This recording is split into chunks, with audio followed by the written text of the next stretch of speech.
The federal Andhra Pradesh ఛానల్కి స్వాగతం. ఆంధ్రప్రదేశ్ రాజధాని నగర అమరావతి నిర్మాణ పనులు జరుగుతున్న ప్రాంతంలో మనం ఉన్నాం.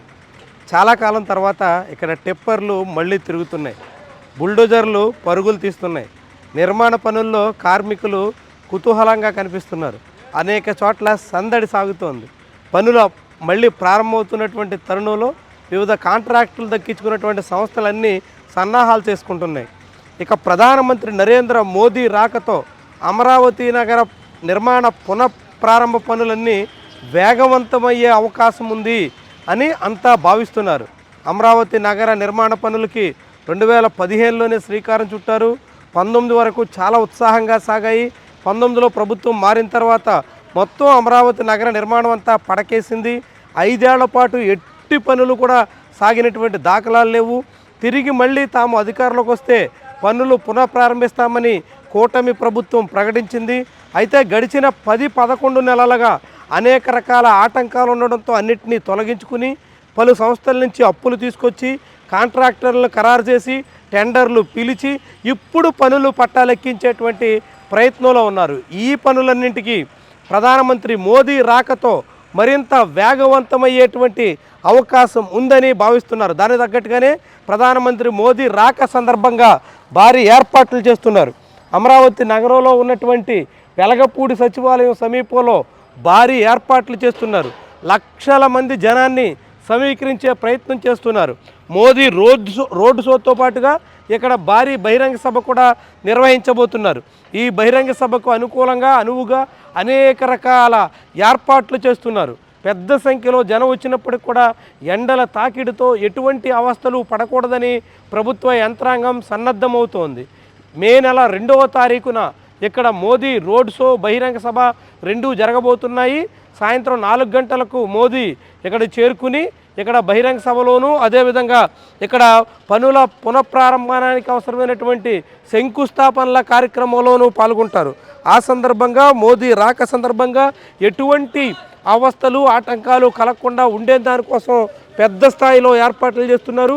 ఇక్కడి సభ కోసం 6 జిల్లాల పరిధిలోని కృష్ణా, ఏలూరు, ఎన్టీఆర్, గుంటూరు, బాపట్ల, పల్నాడు ఇలా 6 జిల్లాల పరిధిలోని వివిధ ప్రాంతాల నుంచి పెద్ద సంఖ్యలో జన సమీకరణ జరగబోతున్నట్టుగా ప్రభుత్వం ప్రకటించింది.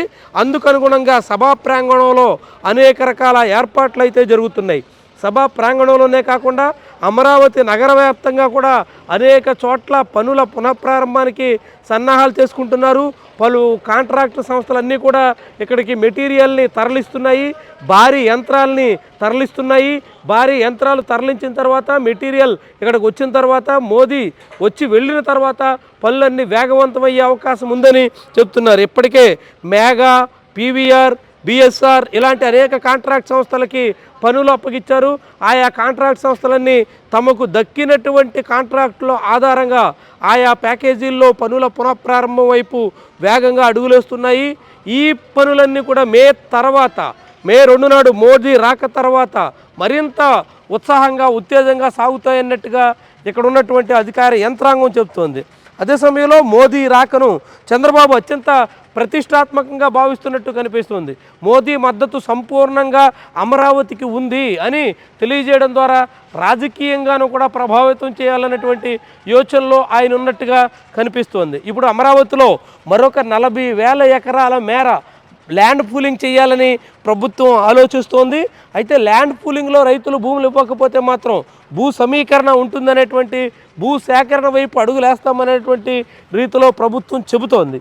ఈ తరుణంలో భారీ స్థాయిలో ఏర్పాట్లు చేస్తున్నటువంటి నేపథ్యంలో మోదీ పూర్తిగా ఈ ప్రాజెక్టుకి అండగా ఉన్నారు అనేటువంటి సంకేతాన్ని చంద్రబాబు పంపించాలన్న సంకల్పంతో ఉన్నట్టు కనిపిస్తోంది.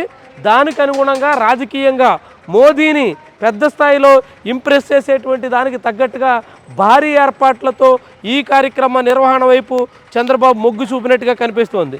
2015లో కూడా ఇదే రీతిలో మోదీ రాక సందర్భంగా అమరావతిలో భారీ ఏర్పాట్లు చేశారు. భారీ స్థాయిలో సభ జరిగింది. అప్పట్లో ఉద్దండరాయనిపాలెం వద్ద భారీగా అమరావతి నగర నిర్మాణ పనులకి ప్రారంభోత్సవం చేశారు.